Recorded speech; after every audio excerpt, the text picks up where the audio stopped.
Hi, this is Philip from the Gail Borden Library with the library's 3D printer.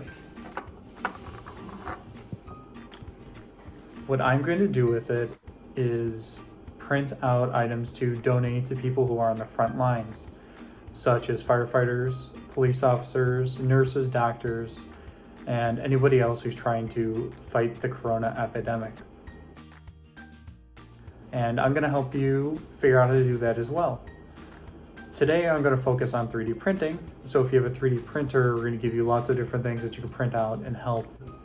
In this video, I'm going to talk about the group I'm working with that's distributing the items that I'm printing. And they do allow people to donate other items, such as masks that aren't 3D printed, and they give you step-by-step instructions. So even if you don't really know how to sew or create a mask, they'll teach you how. So you don't have to have a 3D printer, but if you do, you can put it to really good use during this time, especially since you're stuck at home anyway. The first thing I printed with the 3D printer that I got from work is this N95 mask. A lot of hospitals are starting to get supplies of them, but places that aren't hospitals, such as firefighters, police officers, nursing homes, they are accepting 3D printed versions of them.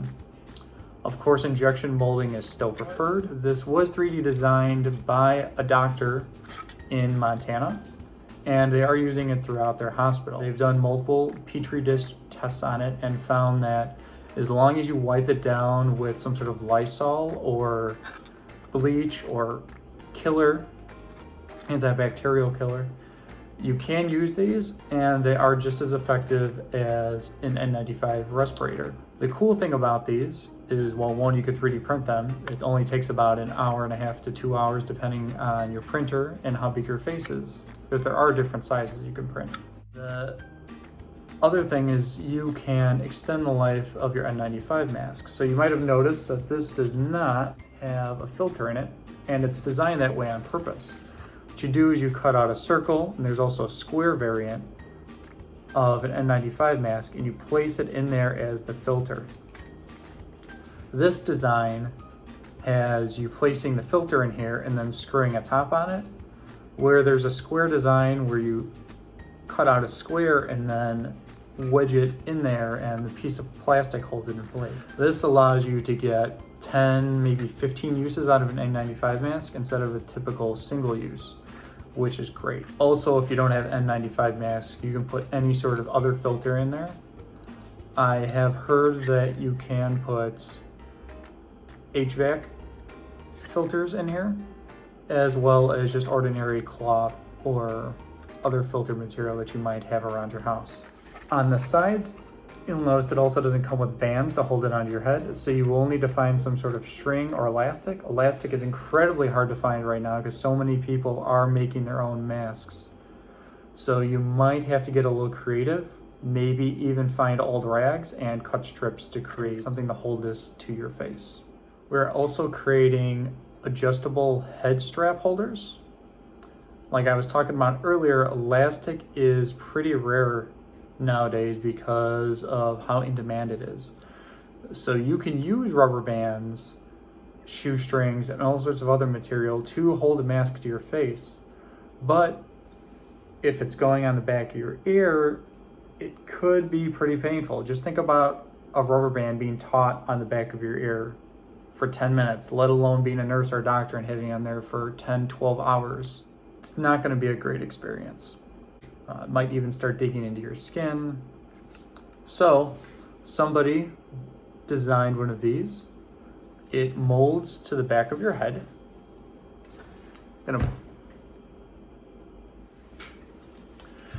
And what you do is, depending on the size of your head, you pick the strap and you put the rubber band or the shoelace or whatever in here, so that instead of putting all the pressure on the back of your ear, it's now putting on the strap, which is going on the back of your head, so it doesn't irritate you.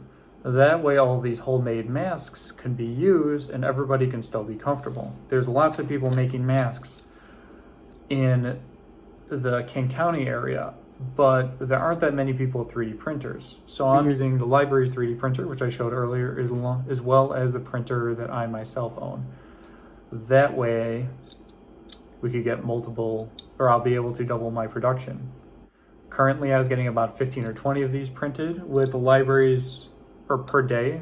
With the library's printer, I was hoping to at least double that. So I'm shooting for 40 or 50 a day, which would be a great help.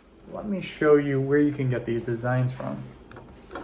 Let's see, there's all sorts of websites that are showing off these kind of designs.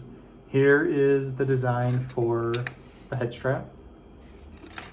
If you're putting it in a 3D printer, you will want an STL file, and this website gives that to you.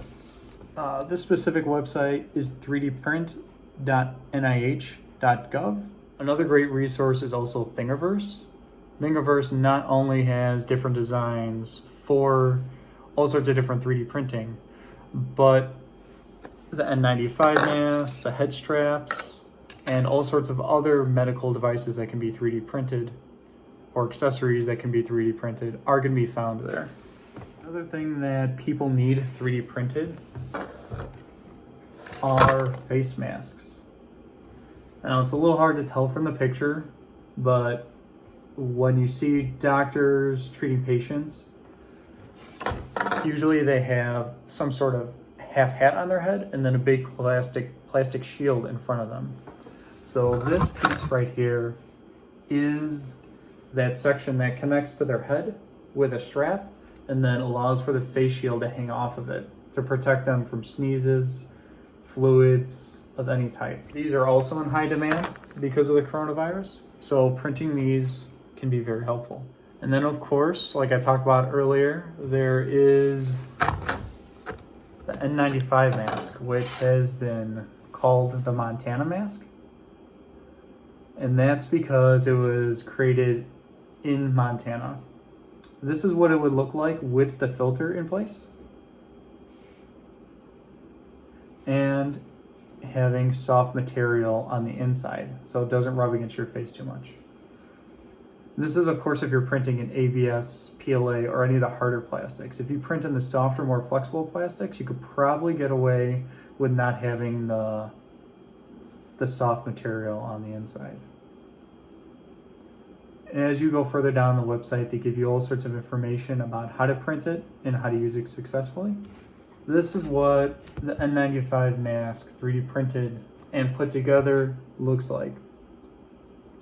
As you can tell, that it looks pretty much just like a normal N95 mask and has at least gone through testing in Montana at their hospitals, and they claim that it's just as effective.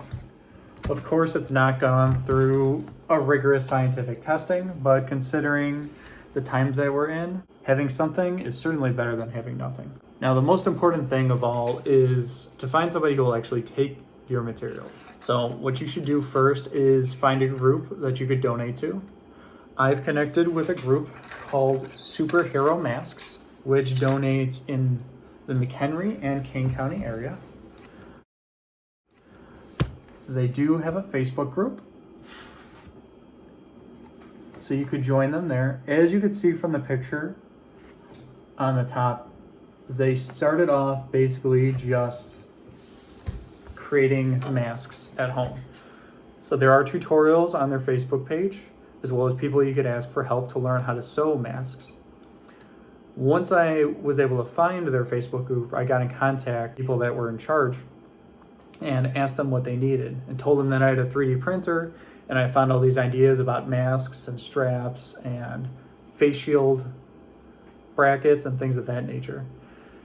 And they told me exactly what they needed. They said, unfortunately, not everybody's taking N95 masks, but once that changes, they're going to tell me and I'm going to print more. So right now, what's in greatest demand are these head straps. And the great thing is they print really fast. Like I said earlier, I could probably, especially with my 2 printers, get 40 or 50 of them printed a day. Thank you for listening. Thank you for watching. I am going to start going to town on this printer right here, as well as my printer, and get as much as I can going and donated. So hopefully this will give you an idea of something that you can do to help. There are a lot of people in need, a lot of masks that need to be created and other medical devices, and if you have the free time and you have the extra supplies, go for it. So again, my name is Philip Schneider from the Gail Borden Library, and I hope you stay safe and healthy, and hopefully we'll see you all soon.